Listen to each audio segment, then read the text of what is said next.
बिहार के हाजीपुर में आइसक्रीम को लेकर हुआ विवाद। उपद्रवियों ने पुलिस टीम पर हमला किया। थानेदार सहित कई पुलिस वाले घायल हुए।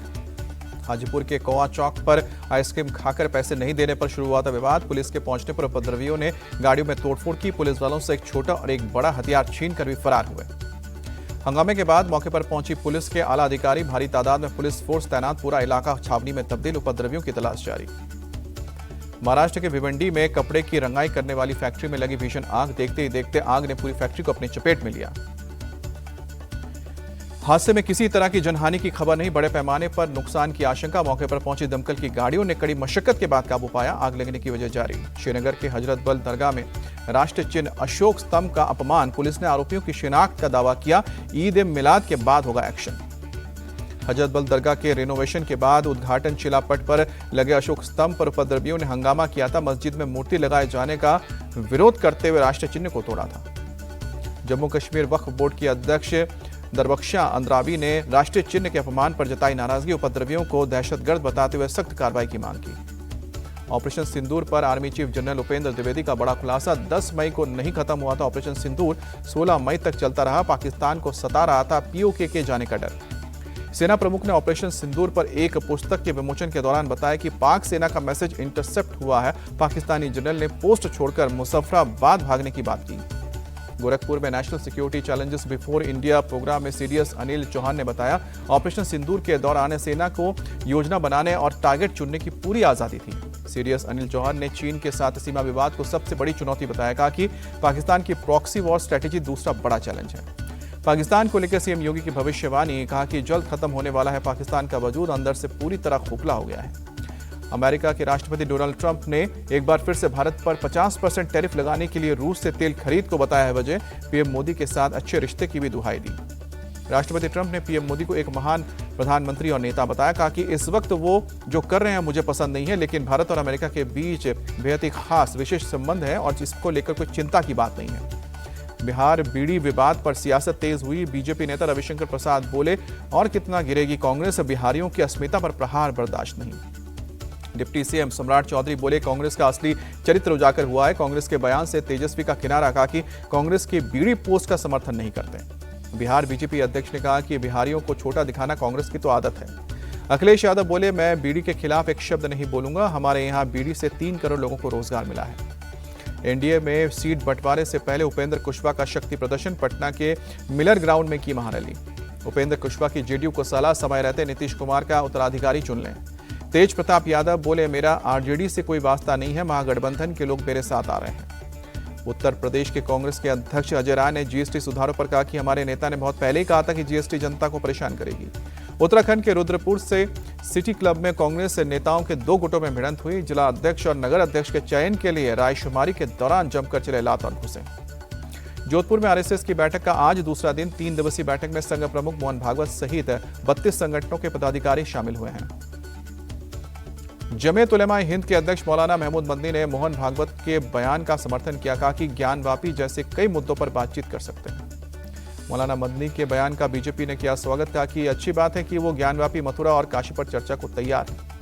महाराष्ट्र की डिप्टी से अजित पवार और महिला आईपीएस में बहस। खनन रोकने गई ऑफिसर को पवार ने वापस लौटने को कहा। अफसर का पहचानने से इनकार। आईपीएस अधिकारी से बहस पर अजित पवार की सफाई। कहा कि कानून व्यवस्था में हस्तक्षेप का इरादा नहीं था। संजय राउत ने अजित पवार को घेरा। कहा कि सरकारी खजाने को नुकसान पहुंच रहा था, इसलिए अवैध खनन को रुकवाया। भारत के विदेश मंत्री जयशंकर से मिले भूटान के पीएम। द्विपक्षीय संबंधों पर बातचीत हुई। पत्नी के साथ अयोध्या पहुंचे भूटान के प्रधानमंत्री शेरिंग तोगबे। श्री राम जन्मभूमि मंदिर में दर्शन भी किए। समर्थन जुटाने गुवाहाटी पहुंचे बी सुदर्शन रेड्डी। उपराष्ट्रपति चुनाव में जीत का जताया भरोसा। अनंत चतुर्दशी के मौके पर आज गणपति लेंगे विदा। 10 दिन चले गणेश उत्सव के गणेश प्रतिमा विसर्जन के लिए मुंबई पुलिस की खास तैयारी। 20,000 पुलिस वाले तैनात। मुंबई पुलिस ने शहर के कई रूट में किए बदलाव। 10,000 सीसीटीवी, ड्रोन कैमरे और एआई टेक्नोलॉजी से होगी निगरानी। किसी भी हालात से निपटने के लिए अर्धसैनिक बल भी तैयार। गणपति विसर्जन से पहले मुंबई टेरिफ की पुलिस को मिली है बड़ी धमकी। 14 पाकिस्तानी आतंकियों के घुसने और 400 किलो आरडीएक्स और 34 गाड़ियों के साथ हमले की धमकी मिली है। पुणे में अनंत चतुर्दशी से पहले तैयारियों की समीक्षा की गई है। पुलिस ने रूट मार्च निकालकर जायजा लिया है। पुलिस का मकसद है विसर्जन जुलूस को शांतिपूर्ण ढंग से संपन्न कराना। एहतियातन बड़े पैमाने पर तैनाती की गई है। उज्जैन पहुंचे अभिनेता आशुतोष राणा। महाकालेश्वर मंदिर में पूजा कर आशीर्वाद लिया। दिल्ली के प्रताप नगर में 2 लोगों की गोली मारकर हत्या, अज्ञात हमलावरों ने वारदात को अंजाम दिया। सूचना मिलते ही मौके पर पहुंची पुलिस की टीम केस दर्ज करके मामले की जांच शुरू की।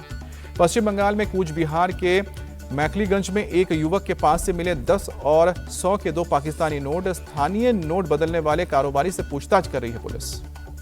यूपी के सीएम योगी आदित्यनाथ के शहर गोरखपुर में उड़ी नो हेलमेट नो पेट्रोल अभियान की धज्जियां। बिना हेलमेट पेट्रोल भरवाने आई एक लड़की ने पंप पर मौजूद सेल्स गर्ल से मारपीट कर ली। गोरखपुर के आजाद चौक पर बिना हेलमेट पहले स्कूटी में पेट्रोल भरवाने आई थी लड़की।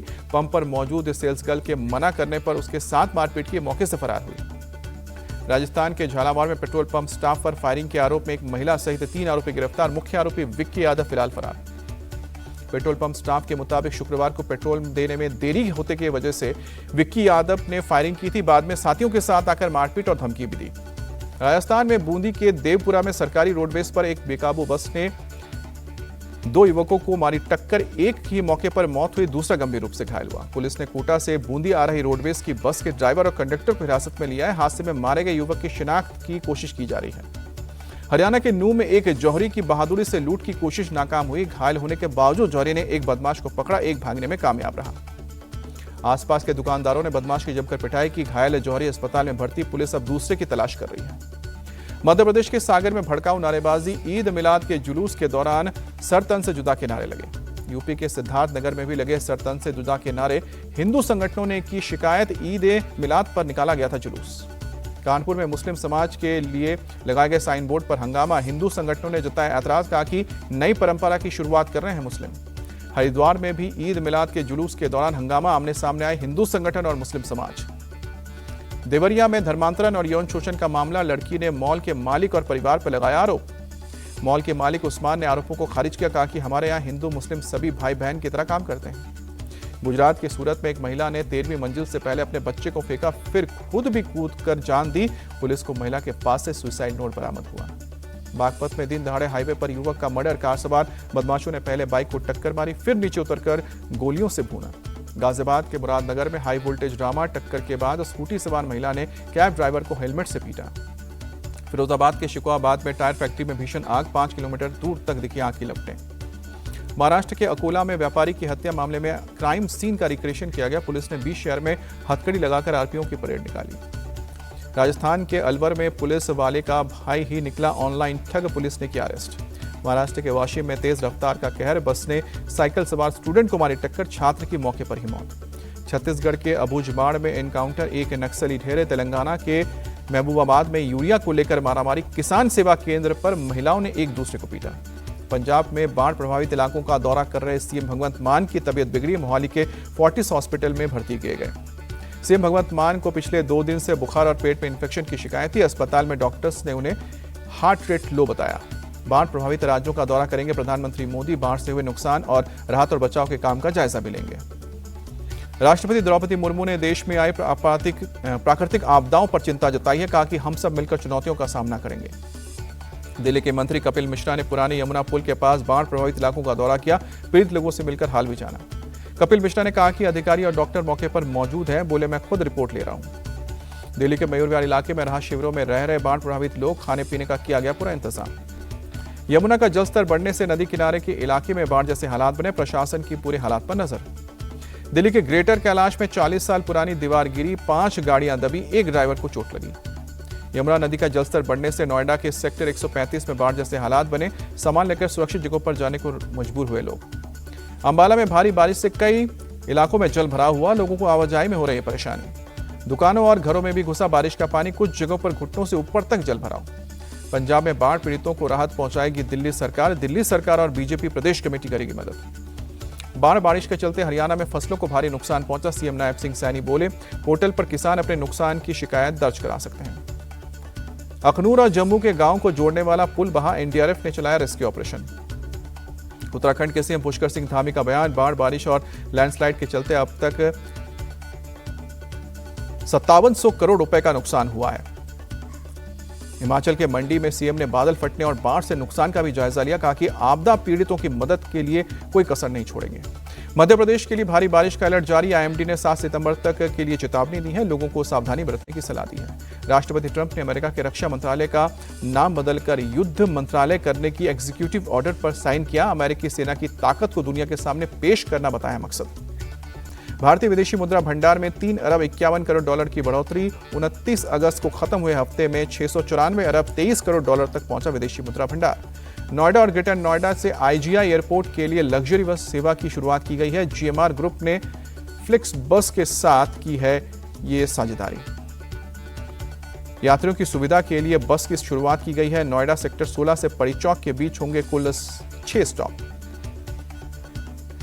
एशिया कप के फाइनल में पहुंचने से पहले एक कदम दूर भारत। सुपर 4 मुकाबले में आज चीन से आखिरी मैच जीत या ड्रॉ से भारत का फाइनल में स्थान होगा पक्का। सुपर 4 में भारत 4 अंक के साथ शीर्ष पर काबिज। चीन और मलेशिया में 3-3 अंक हैं। दक्षिण कोरिया फाइनल की रेस से बाहर हो चुका है। भारतीय टीम के खिलाड़ी मनप्रीत सिंह ने दिया है इंडिया टीवी को इंटरव्यू। बोले, चीन को हल्के में नहीं लेंगे, बिना प्रेशर और कॉन्फिडेंस के साथ खेलेंगे मैच। अफगानिस्तान ने T20 त्रिकोणीय सीरीज में यूएई को 4 रनों से हराया। अफगानिस्तान ने दर्ज की तीसरी जीत। फाइनल के लिए किया क्वालिफाई। पाकिस्तान से होगा फाइनल मुकाबला। ऑस्ट्रेलिया ने विमेंस वनडे वर्ल्ड कप 2025 के लिए टीम का ऐलान किया। एलिसा हीली 15 सदस्य टीम की कैप्टनसी करेंगी। अर्जेंटीना के स्टार फुटबॉलर लियोनेल मेसी ने वेनेजुएला के खिलाफ मैच के बाद हुए इमोशनल कहा कि मुझे नहीं लगता कि 2026 फीफा वर्ल्ड कप खेल पाऊंगा।